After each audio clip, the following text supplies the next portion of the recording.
आजकल कुछ लड़कों ने फैशन के मामले में लड़कियों से कंपटीशन रखा हुआ है। उन्हें ऐसा लगता है कि वो इस प्रकार का फैशन करके लड़कियों को पछाड़ देंगे। अब लड़कों की जीन्स को ही ले लीजिए।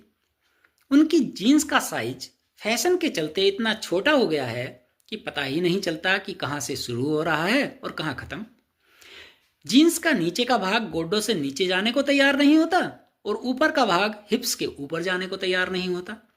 यदि वो उकड़ू बैठ जाएं तो पीछे की सारी बैकग्राउंड दिखाई देने लगती है और उन्हें पता भी नहीं चलता।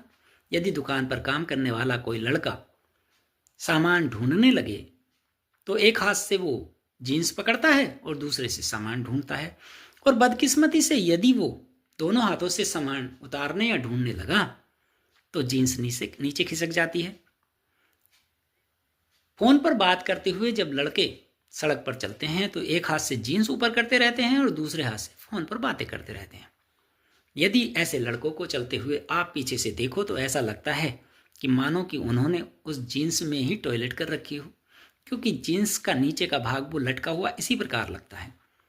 इस प्रकार के लड़के ये नहीं सोच रहे हैं कि भाई आप इस प्रकार के कपड़े पहन करके अपने आप को बहुत खूबसूरत या स्मार्ट नहीं दिखा रहे हो। लोग आपको देख करके आपकी आलोचना ही कर रहे हैं और आप समाज में अपनी असभ्यता का परिचय दे रहे हो।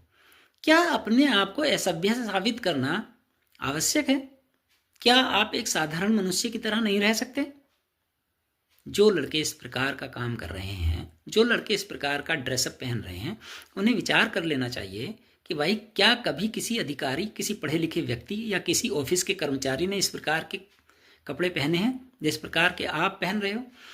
इस प्रकार के कपड़े पहनकर आप अपने आप पर एक टैग लगा रहे हो और वह लफाड़ी। आपको समाज लफाड़ी कहता है, लफाड़ी। इसलिए आप अपना ड्रेसिंग सेंस चेंज करिए, बदलिए। क्योंकि मैं एक लड़का हूँ इसलिए आपको बता रहा हूँ, क्योंकि मैंने अपने बहुत सारे मित्रों के बीच इस चर्चा को होते सुना है, इसलिए आपको कह रहा हूँ।